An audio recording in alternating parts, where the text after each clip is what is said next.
Bien, on va parler aujourd'hui d'un concept qui est fondamental et surtout qui est très important pour nous tous, qui est la joie. Comment est-ce que la Torah considère la joie et quelle est la source de la joie? Alors, on va aborder ce sujet à partir d'un midrash tout à fait étonnant, un midrash rabbah, où le midrash nous raconte que quand Dieu a voulu créer le monde, et quand il a, en l'occurrence, voulu créer l'homme, il a convoqué les anges, une assemblée d'anges. Il a demandé est-ce qu'il est pertinent, est-ce qu'il est bon de créer l'homme ou pas. Une partie des anges ont dit Ibaré, crée l'homme. L'ange de l'amour a dit crée l'homme car il est tout amour. Mais l'ange de la paix a dit non, ne crée pas l'homme car il est kulok tata, il n'est que guerre. L'ange de charité a dit crée l'homme car il peut faire de la charité. L'ange de la vérité a dit ne crée pas l'homme car il est tout mensonge. Et on a donc eu comme ça une sorte de discussion, un fracas céleste, une sorte de yeshiva céleste où les anges s'interpellaient l'un l'autre et l'un disait crée l'homme et l'autre disait ne crée surtout pas l'homme. Et au milieu de la discussion, Dieu dit une phrase tout à fait étonnante, il dit « Pourquoi vous disputez-vous? J'ai déjà créé l'homme. » Comme il est écrit dans le pasuk « Naaseh Adam Betzalmenu » Naaseh au passé. Comme si l'homme avait déjà été fait au milieu de la discussion. Ça c'est le Midrash. Le Maharal de Prague pose la question, il dit « Comment ça se fait que Dieu convoque une discussion, provoque une discussion avec les anges et qu'au milieu de cette discussion, il court-circuite la discussion, il crée l'homme au milieu. Quel est le pshat? Quelle est la réalité conceptuelle de cette attitude? Et le Maharal de Prague répond une chose extraordinaire, il dit parce que l'homme doit rester une question.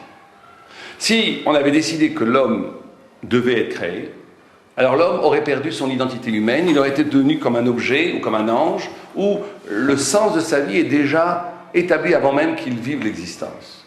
Il fallait donc, en essence, que l'homme reste une question ouverte. Et que cette question ouverte soit posée à chacun d'entre nous. Celui qui va justifier de sa vie, ça va être moi, vous.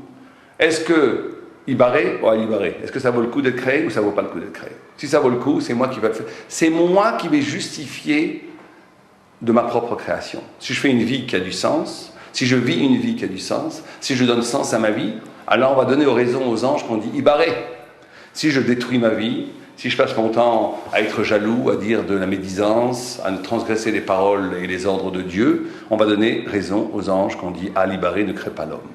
Et donc, plus profondément, et on va arriver ici au sujet de la joie, c'est à l'intérieur même de cette fissure, parce que vous comprenez bien qu'au niveau de la création, au niveau divin, quand on dit Ibaré, à l'Ibaré, c'est-à-dire que l'homme est composé de créatures, de création, on va dire d'être, et il est composé d'un autre côté de néant, on va dire de non-être. Et donc l'homme est en essence de l'être et du non-être. To be or not to be, être ou ne pas être. Il est les deux en même temps. Il est Ibaré, mais il a Al-Ibaré. Et cette fissure-là, ontologique, qui n'existe que chez l'homme, les autres créatures sont complètement Ibaré. C'est justement, précisément, paradoxalement, à partir de cette fissure-là, que va naître et jaillir deux phénomènes. Quels sont les deux phénomènes? Un va être la possibilité de douter. Deux va être la possibilité de questionner, qui proviennent de la même racine. C'est parce que l'homme est composé d'être et de néant qu'il a été créé dans Baréva, il est barré, que ça va générer une possibilité de douter, parce que l'être est douteux, peut-être Ibaré, peut-être Ibaré, ou bien de questionner. Et vous savez qu'à propos de la joie, on a ce fameux texte qui dit « En simcha elaka tarat asfekot ». Il n'y a pas de joie si ce n'est le fait d'éclaircir, d'annuler les sofek, les doutes. Et donc, nos sages nous enseignent la chose suivante. Ils disent que, à partir de cette condition humaine qui est faite de Ibaré val Ibaré, on peut vivre une vie où on va toujours douter. Et donc, on ne va jamais s'engager.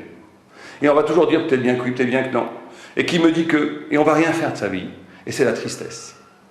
Ou bien, on va dire, on va profiter de cette posture existentielle qui est constituée d'être et de non-être pour être une dynamique questionnante. On va questionner, on va s'intéresser à tout. Il n'y a pas une page de Gemara sans question. Et donc on grandit. Parce que la question amène une réponse. Et cette réponse donne du sens à la vie. Et ce sens de la vie bâtit la vie. Et donc je construis une pyramide existentielle qui va arriver, qui n'a pas de fin, qui peut arriver jusqu'à l'infini. Et ça, c'est la joie. Et ça, c'est la joie parce que précisément, la joie la plus extraordinaire, c'est d'être capable de s'arracher au doute.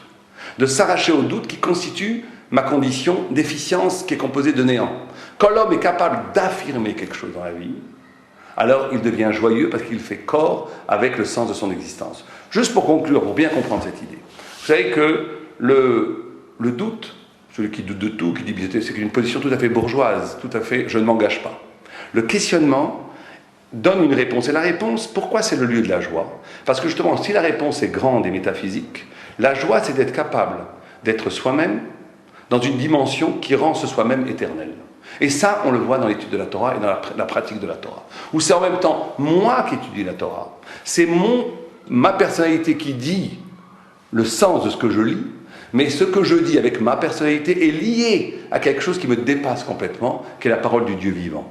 Et c'est ce baiser entre le fini et l'infini, c'est cette conjonction entre mon intrigue, mon identité, ma personnalité et la parole du Dieu vivant qui est infini, qui me rend éternel. Quelqu'un qui n'est que lui-même est triste. Quelqu'un qui n'est que spirituel, il est aussi triste parce que ça ne le concerne pas. La Torah donne la possibilité à l'homme de conjuguer son existence, sa particularité, avec l'éternité de la parole du Dieu vivant. Donc, soyez joyeux sans modération.